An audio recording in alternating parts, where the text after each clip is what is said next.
Hello everyone, welcome back to our channel endocrine army. So आज हम पढ़ेंगे cell cycle and cell division. इसके जो इम्पोर्टेंट पॉइंट्स हैं एनसीईआरटी से उसको रिवाइज करेंगे और सब कुछ कवर करेंगे जो भी इम्पोर्टेंट है, जो भी एग्जाम में आ सकता है। तो शुरू करते हैं। तो सबसे पहले तो हम देखते हैं कि जो ये सेल साइकिल जो वर्ड है, हम जो पूरा चैप्टर पढ़ते हैं, ये होता क्या है सेल साइकिल। तो सबसे पहले ये देखते हैं। तो ठीक है, तो एनसीईआरटी ने क्या बोला है, सेल साइकिल होती क्या है। देखो, cell division is a very important process. तो ये एक बहुत ही इंपॉर्टेंट प्रोसेस होता है जो ऑर्गेनिज्म जिससे अपने सेल को डिवाइड करते हैं। एक सेल से ये दो सेल में कन्वर्ट होते हैं। ये एक सेल होता है, इससे फिर ये दूसरे सेल में कन्वर्ट होते हैं। तो ऐसे जो मतलब अपने जो नंबर, अगर सेल नंबर बढ़ाना है तो हम उसके लिए सेल साइकिल को परफॉर्म करते हैं। तो ये होता क्या है, तो सबसे पहले इसकी डेफिनेशन इंपॉर्टेंट है। The sequence of event by which a cell duplicates its genome. Genome मतलब आरएनए और डीएनए, जो भी synthesis the other constituents of the cell. Other constituents में हमारे यहाँ पे कौन कौन आ गए, अदर कॉन्स्टिट्यूएंट में जैसे हमारे यहाँ पे ऑर्गेनेल जो हमारे सेल के अंदर होती हैं वो सब आ गई। ठीक है, तो ऐसे करके and eventually divides into two daughter cells. तो हम अपना क्या करते हैं, आरएनए डीएनए जो भी ऑर्गेनिज्म के अंदर होता है उसको डिवाइड करते हैं।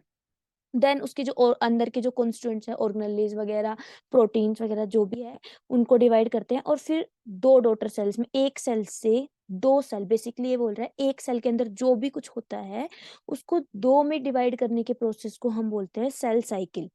ठीक है, अब हम जो देखते हैं कि जो सेल साइकिल होता है, जो सेल की ग्रोथ होती है, सेल ग्रोथ, वो क्या होता है, कॉन्टिन्यूअस प्रोसेस होता है। बट जो डीएनए सिंथेसिस है ना, एक सेल साइकिल में वो एक ही बार परफॉर्म होगा जो डीएनए सिंथेसिस है। ठीक है, ऑर्गेनेलेज वगैरह ये सब तो हो सकती हैं दो बार, पर जो डीएनए है वो एक ही बार रेप्लिकेट होगा, एक ही बार डिवाइड होगा। अब सबसे पहले आते हैं हम, सबसे पहले हम पढ़ेंगे माइटोसिस। अब दो होते हैं इसमें, एक तो होता है माइटोसिस और एक होता है मियोसिस। तो सबसे पहले माइटोसिस पढ़ते हैं, फिर नेक्स्ट लेक्चर में मियोसिस को कवर करेंगे। ठीक है, अब सबसे पहले आता है कि फेज क्या होते हैं। एक सेल साइकिल के कुछ फेजेस होते होंगे, ठीक है, जिनको हमने डिवाइड किया। तो इसके टू फेज होते हैं।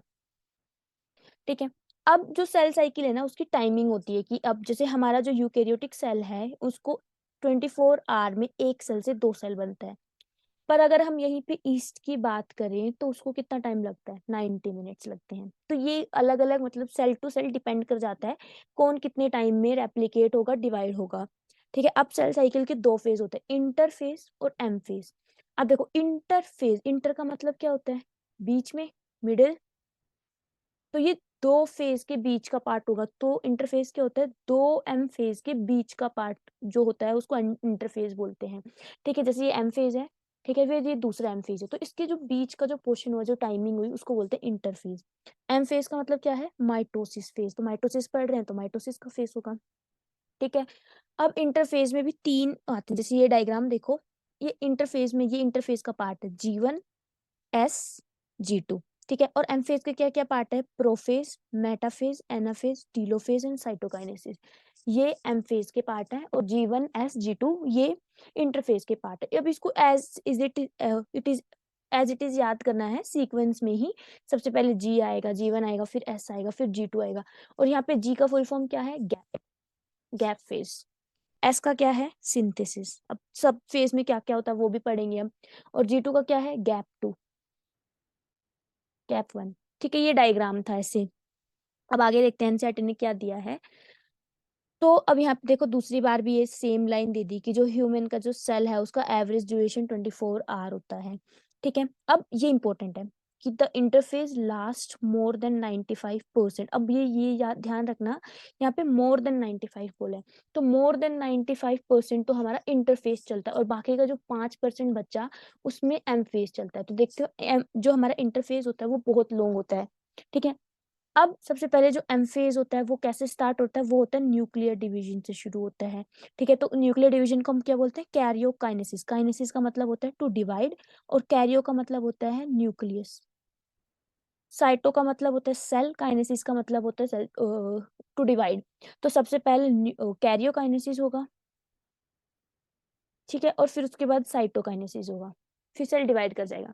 अब सबसे पहले इंटरफेज का पढ़ते हैं हम। इंटरफेज में क्या क्या आता है, तो मैंने बताया था G1 आता है, S आता है, G2 आता है। G1 में गैप वन, S में सिंथेसिस, और G2 में गैप 2। तब इन तीनों फेज की प्रॉपर्टीज पढ़ते हैं। सबसे पहले जो जीवन फेज है उसमें क्या होता है, तो जीवन फेज क्या होता है, interval between mitosis and initiation of DNA replication. तो ये बीच का फेज होता है माइटोसिस के और डीएनए सिंथेसिस के बीच का फेज जो होता है उसको बोलते हैं हम जीवन।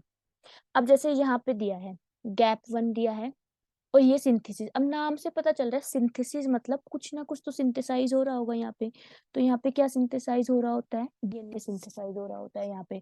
तो डीएनए की सिंथेसिस और जो माइटोसिस है उसके बीच के फेज को बोल रहे हैं हम गैप फेज। ठीक है, इसमें क्या होता है, जो सेल होता है वो होता है मेटाबॉलिकली एक्टिव होता है, इंपॉर्टेंट है याद रखना है, मेटाबॉलिकली एक्टिव होता है और continues to grow but does not replicate. तो इसमें दो दो काम होते हैं जीवन में, दो दो काम कौन कौन से पढ़े हमने, एक तो ये मेटाबॉलिकली एक्टिव होता है और दूसरा क्या है, कॉन्टिन्यूस टू ग्रो, ग्रो करता रहता है। अब आता है सिंथेसिस एस फेज, उसमें क्या होता है, उसमें डीएनए का सिंथेसिस या फिर डीएनए रेप्लिकेशन होता है, मतलब हम एक डीएनए से क्या बना लेते हैं, दो डीएनए बना लेते हैं। तो इस एस फेज में हो रहा होता है वो काम। ठीक है, मतलब अगर हमारे पास 2C डीएनए है तो फिर कितना हमारे पास हो जाएगा, वो 4C डीएनए में कन्वर्ट हो जाएगा। ठीक है, तो ये होता है।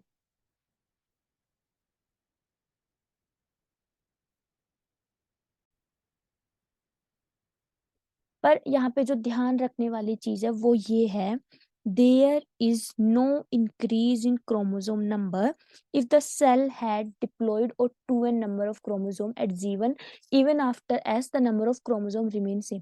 ये बहुत इंपॉर्टेंट लाइन है, अगर हमारा डीएनए कंटेंट 2C से 4C हो रहा है बट क्रोमोसोम नंबर चेंज नहीं होता, अगर वो 2n है तो वो 2n ही रहेगा, क्रोमोसोम नंबर में कोई चेंज नहीं आता। बहुत इंपॉर्टेंट है ये लाइन।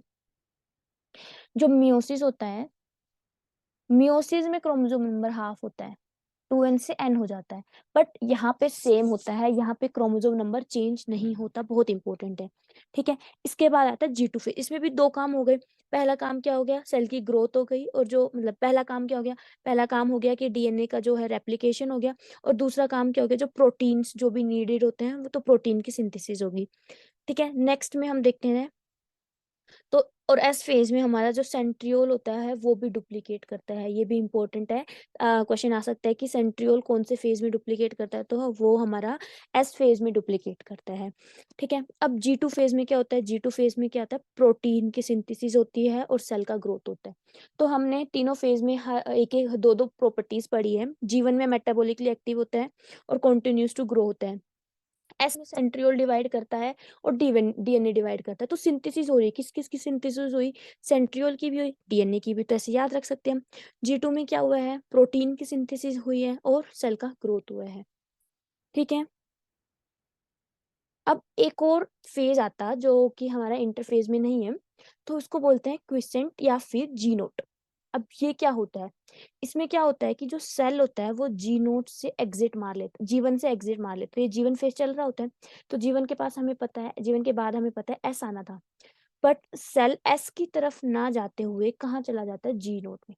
तो जी नोट क्या होता है, रेस्ट फेज होता है, जहाँ पे हमारा सेल रेस्ट करता है, कुछ नहीं करता, वो रेस्टिंग स्टेज में चला जाता है, वो इनएक्टिव हो जाता है, पर मेटाबॉलिकली एक्टिव होता है। ये इंपॉर्टेंट लाइन है, एनसीईआरटी की ही है कि जो सेल्स होते हैं इसके वो मेटाबॉलिकली एक्टिव होते हैं। देखो ये रही, cells in this stage remain metabolically active. अब देखो ये सेल्स क्या, जैसे हार्ट के सेल्स हैं, वो ग्रो तो करेंगे नहीं, सेल डिवीजन तो होगा नहीं, तो वो क्या करते हैं, जीवन से सीधा निकल के जी नोट में चले जाते हैं। और मान लेते हैं कभी इंजरी हो गई, तो सेल्स को तो ग्रो करना पड़ेगा, तभी तो हीलिंग होगी, तो हमारी जो है सिग्नल्स आते हैं और फिर वो जी नोट से निकल के वापस एस फेज में चला जाता है।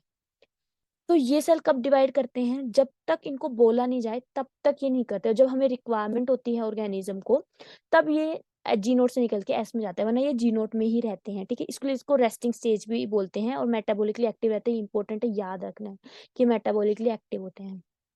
ठीक है, अब ये भी इंपॉर्टेंट है ये लाइन कि in animals mitotic cell division is only seen in diploid somatic cells, however there are few exceptions to in where diploid cells divide by mitosis, for example male honey bee. तो ये important है। तो ये line क्या बोल रही है कि in mitotic cell division is only seen. तो ये जो माइटोटिक डिवीजन होता है ये सिर्फ डिप्लॉइड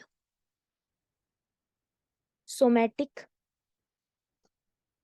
सेल्स में दिखता है, हैप्लॉइड में नहीं दिखता। पर एक्सेप्शंस क्या आ जाते हैं, हैप्लॉइड, जहाँ पे हैप्लॉइड में भी माइटोसिस होता है वो होते हैं मेल हनी बी। तो इंपॉर्टेंट है, याद रखना है कि जो माइटोटिक डिवीजन है वो सिर्फ हैप्लॉइड सोमैटिक सेल्स में होता है, पर कुछ एक्सेप्शंस होते हैं जिनमें हमारे हैप्लॉइड सेल्स में भी डिवीजन होती है माइटोसिस से। ठीक है, पर प्लांट्स में ना दोनों में होता है, हैप्लॉइड में भी होता है और डिप्लॉइड में भी माइटोसिस होता है। तो इंपॉर्टेंट है, याद रखना ये कि एनिमल्स में तो सिर्फ डिप्लॉइड में होगा और प्लांट्स में हैप्लॉइड डिप्लॉइड दोनों में हो। अब ये क्वेश्चन है, ये एक बार कर लेना, देख लेना क्या क्वेश्चन है, ये भी इंपॉर्टेंट है। ठीक है, नेक्स्ट आता है एम फेज। तो एम फेज में क्या होता है, एम फेज में भी कुछ डिविजन्स होंगे। तो हम ये जो माइटोसिस है, एम फेज है, उसको क्या बोलते हैं, इक्वेंशियल डिवीजन। हम नाम से क्लियर है, इक्वेंशियल मतलब क्या होता है, इक्वल। तो कुछ चीज जो इक्वली डिवाइड कर रही है, तो क्या डिवाइड कर रहा है इक्वली, इक्वली क्या डिवाइड है, क्रोमोसोम नंबर है। पहले जो हमारा पेरेंट सेल था उसमें भी 2n है, और जो डॉटर न्यूक्लियाई बनेंगी, डॉटर सेल बनेंगे, उनमें भी 2n है। तो देखो इक्वल डिवीजन हो रहा है। ठीक है, सेम नंबर ऑफ क्रोमोसोम है, इसलिए इक्वेंशियल बोलते हैं। और जो मियोसिस है उसको क्या बोलते हैं, रिडक्शनल। क्योंकि उनमें जो अगर पेरेंट में 2n है तो जो डॉटर सेल बनेंगे उनमें nn बनेगा। तो ये होता है मियोसिस का पार्ट। तो उसके लिए उसको रिडक्शनल बोलते हैं, रिडक्शन हो गया, कम हो गया, और इसको इक्वेंशियल बोलते हैं। अब इसके भी 4 फेजेस होते हैं, कौन कौन से हैं, prophase, metaphase, anaphase, telophase. Important है, कोई भी ट्रिक मत याद करना, सीधा लाइन से याद करना, प्रोफेज, मेटाफेज, एनाफेज, टीलोफेज। कोई ट्रिक काम नहीं आती एग्जाम में, अगर आप सिंपल याद करते हो तो आपको इजिली याद हो जाएगा। अब प्रोफेज में देखना क्या क्या होता है। प्रोफेज क्या होती है, फर्स्ट स्टेज ऑफ कैरियोकाइनेसिस। अब न्यूक्लियस का डिवीजन होने वाला है, तो ये सबसे पहली स्टेज होती है कैरियोकाइनेसिस की। ठीक है, अब ये G2 की जस्ट बाद होती है। अब इसमें क्या होता है, जो हमारा जो क्रोमोसोम था हमें पता है ऐसे टेंगल्ड होता है पूरा, तो ये क्या होने लग जाता है, कंडेंस होने लग जाता है। ठीक है, और क्या फॉर्म करता है, माइटोटिक क्रोमोसोम्स फॉर्म हो जाता है। ठीक है, तो क्रोमोसोम जो ये वो अनटेंगल होने लग जाता है। ठीक है, अब अगला क्या होता है इसमें change, centrosome which had undergone duplication. तो हमें पता है एस फेज में हमारे जो सेंट्रियोल्स दो में डिवाइड हुए थे वो क्या करने लग जाते हैं, मूव टूवर्ड्स ऑपोजिट पोल। तो ये एक सेल है, यहाँ पे तो मान लेते हैं सेंट्रियोल है, तो ये क्या करने लग जाते हैं, एक इस साइड जाने लग जाता है ऊपर की तरफ, एक नीचे की तरफ आने लग जाता है। ठीक है, और वो जैसे ऊपर नीचे चलेगा ये एक है, ये दूसरा है। फिर ये क्या रेडिएट करते हैं, एस्टर्स रेडिएट करते हैं, ये जो ऐसे फाइबर्स निकालते हैं, माइक्रोट्यूब्यूल्स बोलते हैं।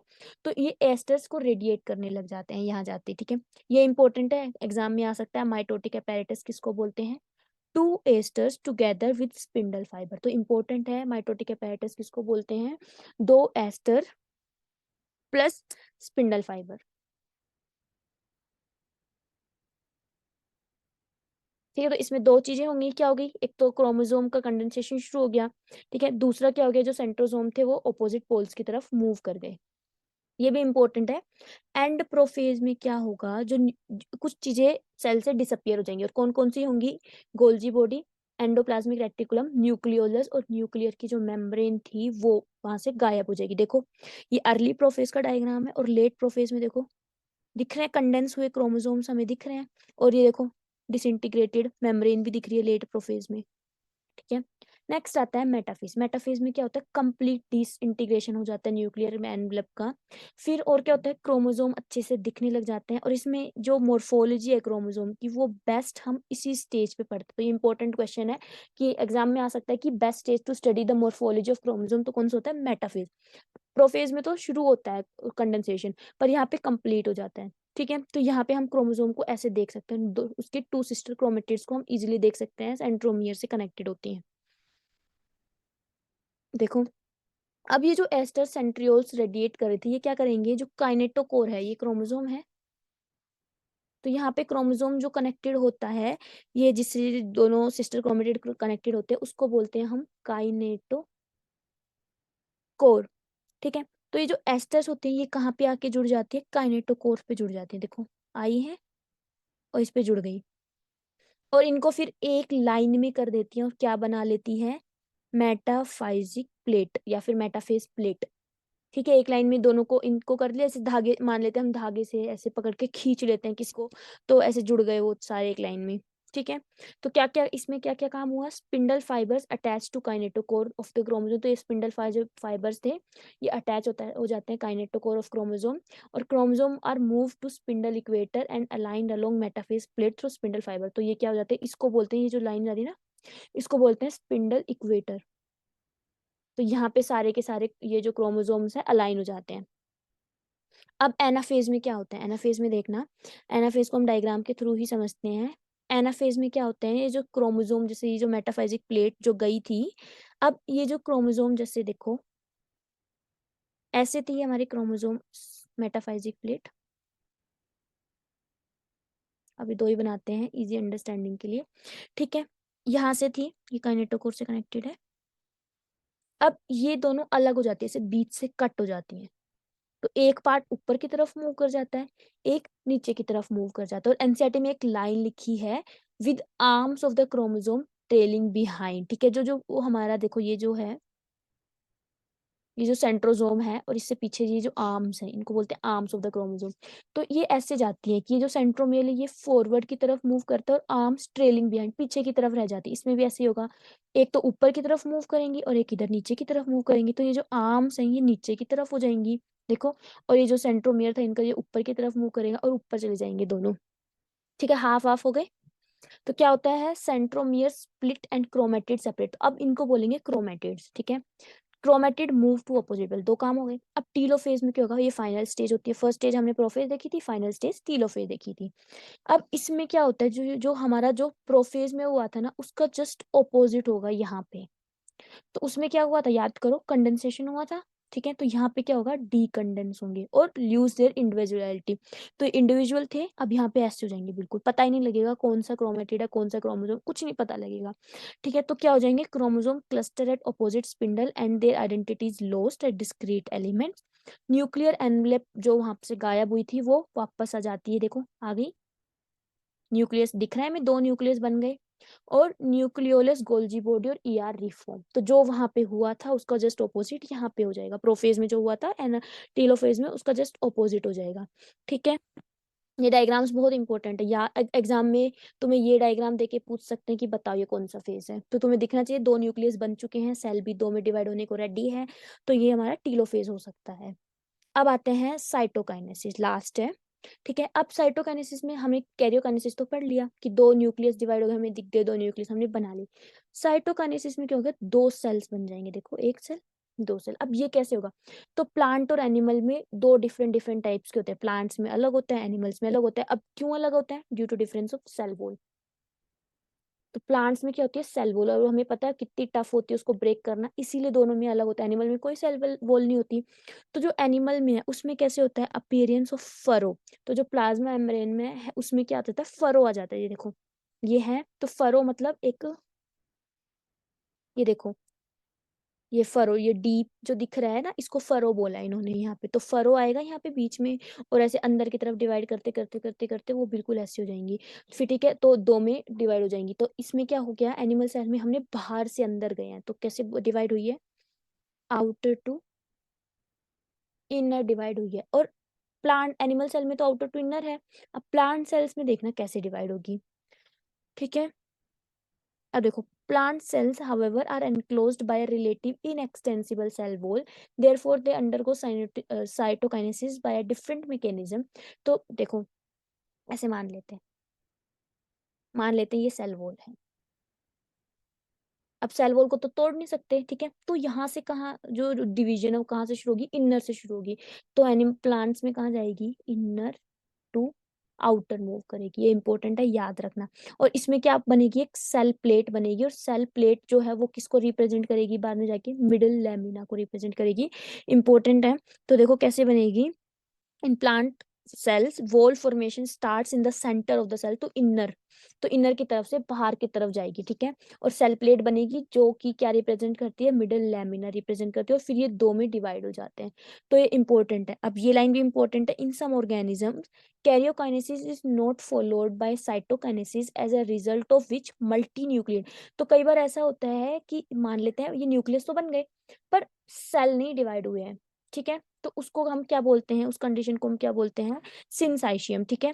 ठीक है, और ये किसमें एग्जांपल भी दिया एनसीईआरटी ने, लिक्विड एंडोस्पर्म इन कोकोनट। जब हम इसमें जो हम सेकंड चैप्टर पढ़ेंगे 12th की बायोलॉजी का, flowering plant reproduction in flower plant, तो उसमें भी हम ये देखेंगे। तो आपने कोकोनट तो देखा होगा, उसके अंदर जो पानी होता है वो इसी का एग्जाम्पल होता है, सिंसाइशियम का, ठीक है। इसमें न्यूक्लियस तो बन जाते हैं पर सेल नहीं डिवाइड हो रहा होता है। अब लास्ट आता है हमारा, क्या आता है, माइटोसिस खत्म होने वाला है, क्या आ गया, सिग्निफिकेंस ऑफ माइटोसिस। तो माइटोसिस का सिग्निफिकेंस क्या है, ठीक है। तो सबसे पहले तो हम इसको इक्वेंशियल डिवीजन बोलते हैं, ये ध्यान रखना। तो सबसे पहले क्या है, in some lower organism plant in and in some social insect haploid cells also divide by. तो सबसे पहला तो क्या हो गया, डिवीजन हेल्प करता है, ठीक है। दूसरा ये क्या काम करता है, ठीक है, डिवीजन में हेल्प करता है, सेल की ग्रोथ में हेल्प करता है, ग्रो कराएगा। एक सेल है, एक सेल से दो सेल बने तो नंबर इंक्रीज नहीं हो रहे, ग्रोथ भी हो रही है और सेल के नंबर भी इंक्रीज हो रहे हैं, ठीक है। तो ये हेल्प करता है। दूसरा ये क्या काम करता है कि रिस्टोर द साइटोप्लाज्मिक रेशियो। ये इंपॉर्टेंट है, याद रखना। साइटोप्लाज्मिक न्यूक्लियो साइटोप्लाज्मिक रेशियो को रिस्टोर करके रखता है। न्यूक्लियस और साइटोप्लाज्म का जो भी रेशियो है हमारे सेल में, उसको रिस्टोर करता है, उसको वो नहीं होने देता, उसको डैमेज नहीं होने देता, क्योंकि जो क्रोमोसोम नंबर है वो सेम होते हैं, वो नहीं डिवाइड होते हैं, इसीलिए। फिर थर्ड क्या करता है, ये सेल की रिपेयर में भी हेल्प करता है, ठीक है। और ये क्या काम करता है, ये हमारी एक जनरेशन से दूसरे जनरेशन तक जो जेनेटिक मटेरियल उसको सेम रखता है, उसको तो नहीं चेंज करता, क्योंकि इसको तभी तो इक्वेंशियल डिवीजन बोलते हैं, ठीक है। और अब देखो ये लाइन भी इंपॉर्टेंट है, mitotic division in the meristematic tissue the apical and lateral Cambrian resulting in continuous growth. तो ये एग्जाम में आ सकता है कि जो जो मेरिस्मेटिक टिश्यूज है प्लांट्स में, वो through out their life grow करते हैं। और मेरिस्मेटिक में कौन सा आ गया, एपिकल और लेटरल, तो ये वो through out their life grow करते हैं। तो ये सब था। अगर एनसीईआरटी से एक बार रीडिंग करोगे तो इजीली ये समझ आ जाएगा, जो मेन पॉइंट्स थे वो मैंने कवर करवा दिए हैं। Thank you so much.